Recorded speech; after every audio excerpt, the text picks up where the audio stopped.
Meu querido irmão e meu querido amigo, é gratificante saber que você está nos acompanhando todos os dias através da palavra do Senhor. Obrigado por mais uma vez você estar aí, nos ouvindo. Nós temos pregado uma série de mensagens mostrando algo importante sobre Deus, sobre a nossa vida. E nós temos tentado equilibrar as nossas mensagens em três versículos muito interessantes que nós temos citados praticamente em todas as mensagens. Lamentações 3:22, que fala sobre a misericórdia de Deus, a causa de não sermos consumidos, mas também temos baseado em Abacuque capítulo 1, versículo 13, quando mostra ali a justiça infinita de Deus, a justiça irreversível de Deus. Diz que ele é tão puro de olhos que não pode contemplar o pecado.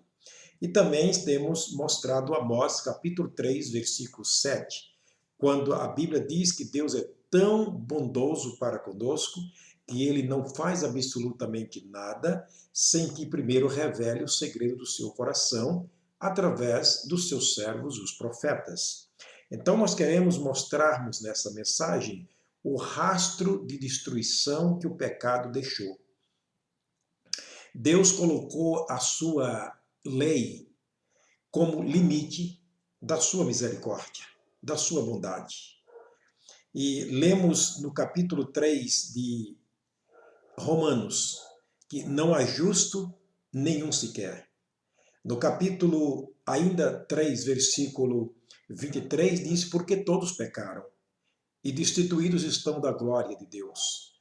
No versículo 20, Paulo vai dizer que pelas obras da lei, nenhuma carne, nenhum ser humano, nenhuma pessoa será justificada diante de Deus pelas obras dela. Por quê? Quando nós lemos a lei de Deus, nós ali vimos o nosso pecado. Portanto, é impossível alguém cumprir a lei de Deus, ainda que cumpra todos os mandamentos. Está escrito em Tiago, capítulo 2, versículo 10. Tiago diz: ainda que nós guardamos todos os preceitos da lei, ainda que nós cumpramos toda a lei de Deus, se tropeçarmos em um único ponto da lei, nós somos culpados de toda a lei. Se você pegar os 10 mandamentos e examiná-los, você vai ver que nós tropeçamos não apenas em um, mas tropeçamos em todos. Quebramos todos os 10 mandamentos de Deus. Portanto, Deus está dizendo para nós que é impossível sermos justificados sem a graça dele, sem a misericórdia dele. E a misericórdia dele, a graça dele se revela através do seu Filho Jesus, aquele que veio como o Cristo de Deus, o Deus que se fez carne, habitou entre nós e vimos a sua glória como a glória do unigênito do Pai. Aquele que se revelou, ou seja, aquele que revelou o Pai na sua própria pessoa. É ele que veio como sangue justo, como sangue inocente, para cumprir toda a lei.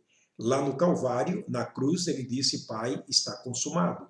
Então entendemos que Deus, na pessoa de Jesus, cumpriu os mandamentos, cumpriu toda a lei. Portanto, o que o pecado deixou na nossa vida foi um rastro de destruição, foi um rastro de mal, que lamentavelmente podemos ler isso com muita frequência e com muita clareza na Bíblia Sagrada. Primeiro, a incredulidade é vista na pessoa de Adão. A incredulidade desencadeou um rastro de destruição, que a partir daí o mundo nunca mais foi o mesmo antes do Jardim do Éden. Tornou-se totalmente diferente aos olhos de Deus. Lá em Gênesis capítulo 3, você vai encontrar a primeira menção de pecado. Pecado de incredulidade. Portanto, podemos dizer que o pecado original é incredulidade. É o ato de não crer na palavra de Deus. Adão fez exatamente aquilo que Deus dissera não faça, mas ele fez exatamente aquilo que o diabo disse faça. Então, isso é incredulidade, é deixar de crer naquilo que Deus diz para crer na palavra de outra pessoa qualquer, seja Satanás, seja alguém, um falso profeta, coisa semelhante. Deus se revela a nós através da sua palavra. Deus é um Deus que se relaciona conosco, mas ele se relaciona através da sua palavra.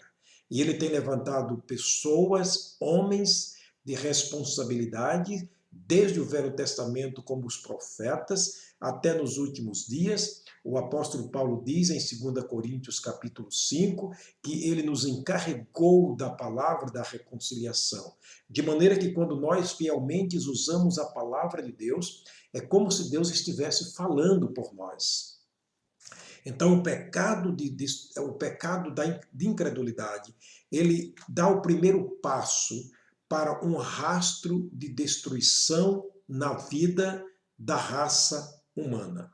Em seguida, nós temos o primeiro resultado deste pecado. É a separação entre Deus e o homem. O homem foi lançado para fora da presença de Deus. Agora, ambos estavam separados.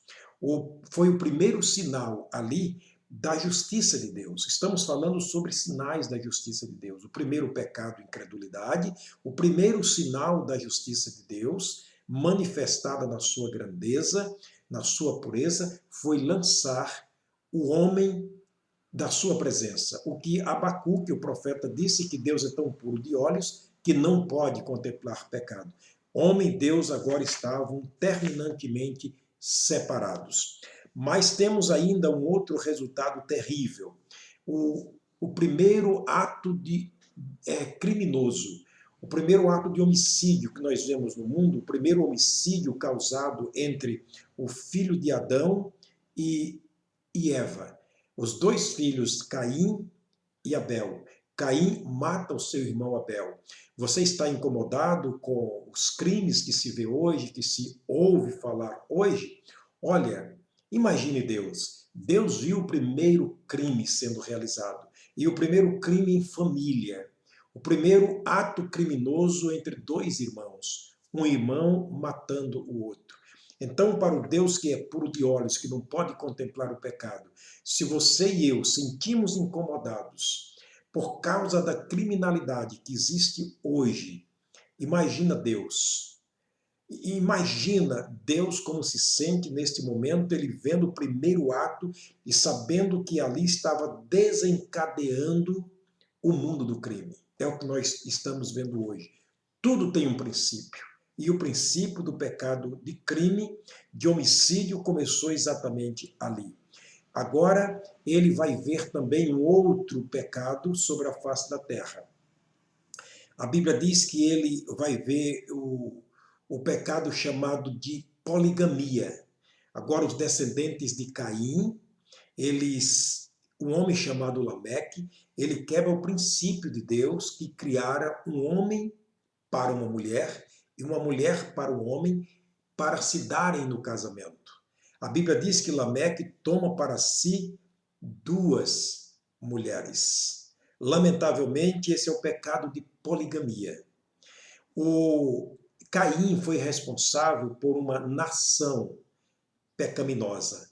A Bíblia chama o povo como os caimitas, ou seja, os nefilins, aquela nação de homens pecadores, ou nação pecadora, que na verdade causou uma baderna sobre a face da terra, porque a Bíblia os denomina de os gigantes, mas também os valentes da época.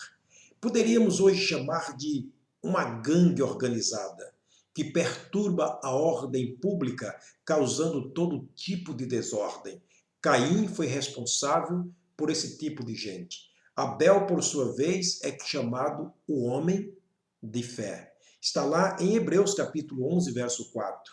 Aquele que ofereceu o maior e mais perfeito sacrifício na época que Deus o aceitou. E Caim, por sua vez, é chamado de o maligno. Está em Gênesis, aliás, em 1 João, capítulo 3, versículo 12. Ele é chamado de o maligno e responsável por essa geração maligna sobre a face da terra. Querido, é nesse momento que Deus, na sua infinita misericórdia, ele se levanta e ele promete realmente destruir o mundo por causa do pecado. E Deus revela a sua insatisfação contra o pecado do homem. Está escrito em Gênesis capítulo 6, versículos 5, versículo 11 e 12. Deus olhando e vendo o mundo infestado pelo pecado, o mundo praticamente destruído pelo pecado, é nesse momento que ele faz a maior de todas as revelações para nós. E como disse o profeta Abacuque, Deus não fará coisa nenhuma sem que primeiro revele o segredo do seu coração através dos seus servos, os profetas.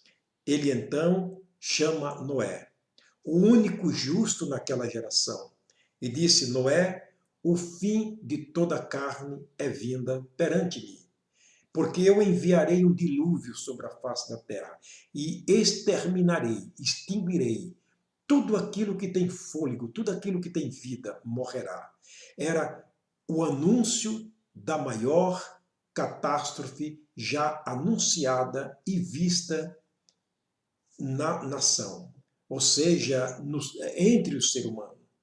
Portanto, Deus está anunciando na sua fidelidade uma destruição total de tudo que tinha feito, desde o homem ao animal, a ave, as árvores, tudo morreria.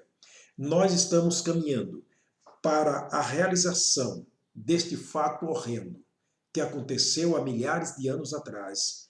Chegaremos lá se Deus nos permitir. Talvez uma pergunta que você possa fazer: mas o que tem a ver este acontecimento catastrófico com os nossos dias atuais, com a nossa geração? Ora, nós chegaremos lá. Deus vai nos dar a graça de chegarmos lá e vermos o que Jesus, o nosso Senhor e Salvador, vai falar sobre este assunto. O Senhor continue te guardando, você e a sua família. Que Deus te dê um dia na presença dEle, que a palavra dEle pregada possa te ajudar a aproximar-se dEle através do caminho que é o Senhor Jesus. O Senhor te abençoe, o Senhor te guarde. Mais uma vez, muito obrigado pela sua atenção. Até a próxima mensagem, se o Senhor nos permitir.